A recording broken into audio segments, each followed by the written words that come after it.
There isn't anything that you can possibly do that makes you more competent in everything you do than to learn how to communicate. I don't care if you're going to be a carpenter. I mean, being a carpenter, by the way, is very difficult, especially if you're a good carpenter. But if you're good at communicating as a carpenter, you're like 10 times better as a carpenter. It helps to read a lot. It really helps to write.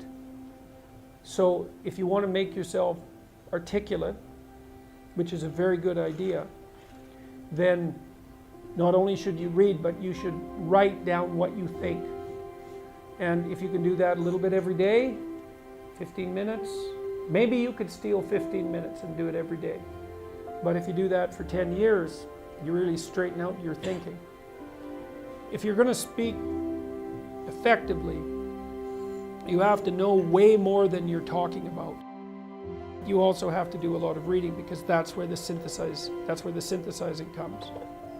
So that's on the input side, and then on the output side, well, there's some techniques, let's say. Is like if you're speaking in front of a group, you are not delivering a talk to a group. That's not what you're doing. The talk isn't a packaged thing that you present to a group. There isn't a group. There's a bunch of individuals, and you talk to them. So when I talk to a group, I always talk to people one at a time.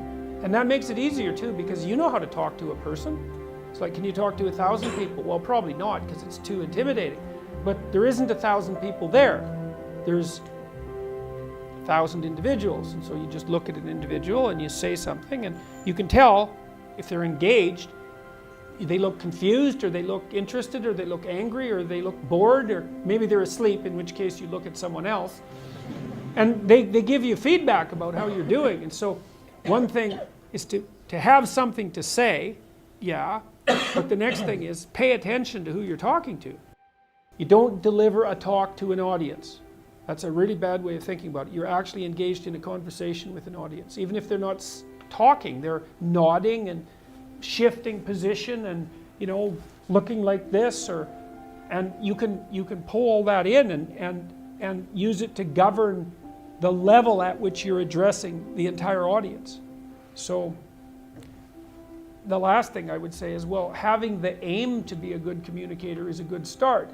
And this is something that the liberal arts colleges, I think, I don't know if they've forgotten it, but they don't do a very good job of marketing. It's like, well, what's the use of a bachelor's degree, a Bachelor of Arts? It's like, well, you can think, you can write, you can speak, you've read something.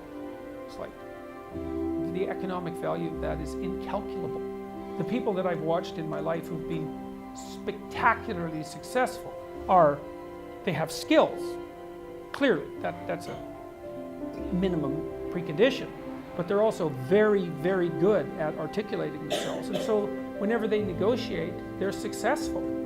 Well, that's kind of like the definition of success in life, right? You negotiate and you're successful. It doesn't mean you win. Because if you're a good negotiator, if you're a really good negotiator, everybody walks away from the negotiation thrilled.